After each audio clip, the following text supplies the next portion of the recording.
était grand, exceptionnellement grand, 245 mètres de long et 41 de diamètre quand même. Il était aussi rapide, sa vitesse de croisière était de 122 km/h. Elle lui permettait de compléter son voyage transatlantique en 2 fois moins de temps que ses concurrents.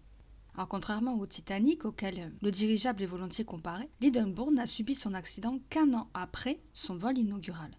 Il a volé pour la première fois le 4 mars 1936.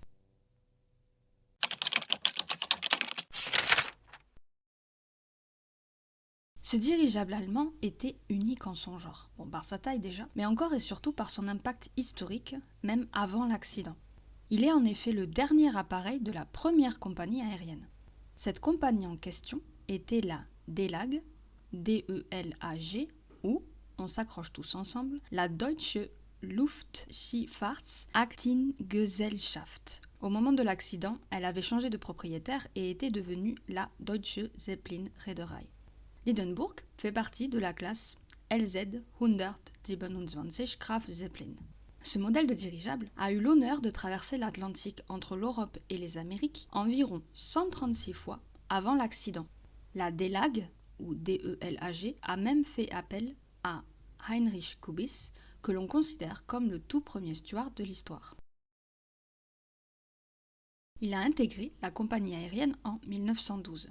Après 7 ans, il est promu chef steward à bord des LZ 127 de la DELAG. Il exercera ce rôle seul d'abord, puis à bord de l'Hindenburg, il gère une équipe de 10 à 15 stewards et cuisiniers. Pendant l'incident, Heinrich se trouvait dans la salle à manger, attendant que l'appareil se pose. Assis près de la fenêtre au moment du crash, il a eu la possibilité d'aider d'autres passagers à sauter pour échapper au danger. Après l'enquête et avoir donné son témoignage, il est retourné en Allemagne, où il a vécu jusqu'à son décès dans les années 70. Le 3 mai 1937 au soir, l'Hindenburg a pris son envol depuis Francfort en Allemagne, avec pour destination Lakehurst, New Jersey, aux États-Unis. Il devait arriver à 6 h du matin, le 6 mai. À son bord, il y avait 36 passagers, avec une capacité maximale de 70 et 61 membres d'équipage. Bien que le vol allait et était à moitié plein, le retour était complet.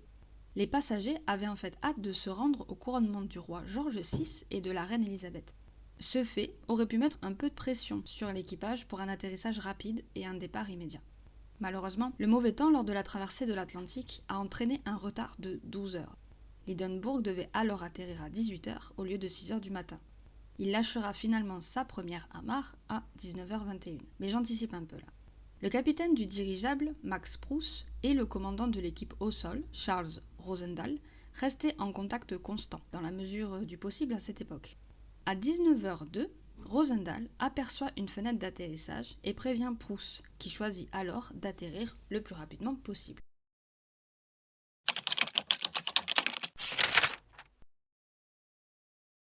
À 19h, l'Hindenburg commence à s'approcher pour effectuer un atterrissage en hauteur. Alors, c'est une technique où le dirigeable est attaché à un pylône avant d'être rabaissé vers le sol. Cette méthode est courante aux États-Unis, mais beaucoup moins utilisée en Allemagne. L'équipage à bord n'est pas vraiment habitué. À 19h09, Pruss entame un virage serré, mais les membres de l'équipe au sol ne sont pas prêts. Ils décident alors de faire demi-tour, juste au moment où le vent change de direction. Un autre virage serré est alors effectué. Les amarres sont finalement lâchées à 19h21 alors qu'une pluie douce et constante tombe sur Lakehurst. Les cordes sont vite gorgées d'eau. À 19h25, quelqu'un, au sol, aperçoit un drôle de mouvement sous la membrane extérieure à l'arrière de l'Hindenburg. D'autres témoins notent également de petites flammes bleues près de la queue. Ces flammes pourraient être dues à de l'électricité statique ou à un phénomène appelé feu de Saint-Helme. Alors, petite parenthèse, qu'est-ce qu'un feu de Saint-Helme ? Selon Wikipédia, il s'agit d'un phénomène fascinant qui se produit lorsqu'il y a un champ électrique à proximité d'un conducteur, ce qui fait que les molécules de l'air émettent une lumière particulière. À bord, on ressent une détonation que certains pensent être due à un câble cassé. Personne ne se rend alors compte que le dirigeable prend feu. Un des témoignages les plus émouvants qui illustre la rapidité et la violence avec laquelle la catastrophe s'est produite est celui de Herbert Morrison, un journaliste radio présent sur place. Ce jour-là, il testait l'enregistrement de reportages pour une diffusion ultérieure avec son technicien Charles Nelson. It's starting to rain again. The rain had slacked up a little bit. The back motors of the ship are just holding it just enough to keep it from... It bursts into flames. Get it started. It's flashing. It's flashing terrible. Oh, my, get out of the way, please. It's bursting into flames, and it's falling on the mooring mast and all the folks between it. This is terrible. This is one of the worst catastrophes in the world. Oh, it's like 400 or 500 feet into the sky, and it's a terrific crash, ladies and gentlemen. The smoke and the flames now, and the flame is crashing to the ground, not quite to the mooring mast. All the humanity and all the passengers screaming around it. I can't talk to people. There's friends around there. I can't talk, ladies and gentlemen. Honest, it's just laying there, a mass of smoking wreckage. And everybody can't hardly breathe and talk and screaming. Lady, I'm sorry. Honestly, I can hardly breathe. I'm going to step inside where I cannot see it. Charlie, that's terrible. I can't... listen, folks, I'm going to have to stop for a minute because I've lost the voice. This is the worst thing I've ever witnessed. Sur place, il y avait 4 équipes de télévision, accompagnées d'une équipe de radio et au moins une caméra amateur au sol, et il y en avait aussi une à bord. Malgré cette forte présence médiatique, aucune image ne montre le début de l'incendie. On aperçoit seulement le feu se propager près de la queue de l'appareil avant d'échapper par le nez. La partie centrale reste intacte lorsque l'engin s'écrase au sol. Et c'est à ce moment que la structure s'enflamme. Le premier réflexe de l'équipe au sol est bien sûr de fuir. Mais Frédéric Tobin, le commandant, motive ses hommes à retourner vers l'épave pour secourir les personnes à bord.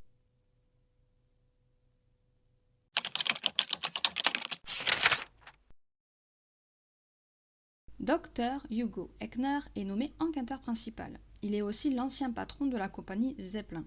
Sa connaissance de l'appareil et des procédures d'atterrissage le rendent idéal pour ce rôle. Les journalistes et les survivants de l'accident évoquent rapidement l'hypothèse du sabotage. Mais Eckner n'y souscrit pas vraiment et propose plutôt l'idée d'électricité statique comme explication. Des décennies plus tard, un documentaire diffusé sur Discovery Channel, en partenariat avec Channel 4, a testé 4 hypothèses en utilisant des maquettes réduites de l'Hindenburg. La théorie qui se rapproche le plus des images que nous avons encore aujourd'hui est celle proposée par Eckner. Pour lui, la théorie la plus plausible est qu'il s'agit d'un mélange entre une décharge d'électricité statique et une petite fuite d'hydrogène.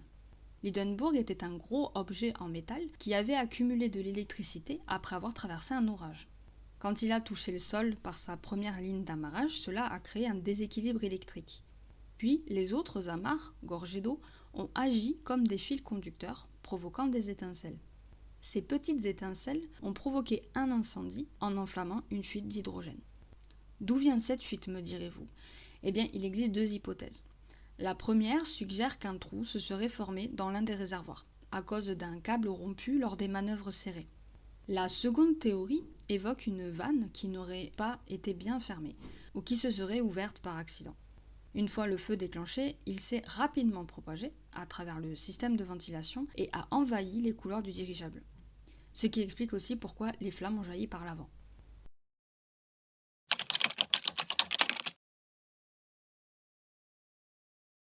Le bilan est tragique avec 35 personnes décédées à bord sur 97 passagers, ainsi qu'une personne au sol. Ce n'est pas le premier accident de dirigeable, ce n'est même pas le plus meurtrier. Mais pourtant, la couverture médiatique entourant cet événement et les nombreux témoignages ont offert au grand public une image poignante de la tragédie, quelque chose qu'on n'avait pas auparavant. Ce n'était pas le premier, mais ce sera le dernier. La goutte d'eau qui a fait déborder le vase.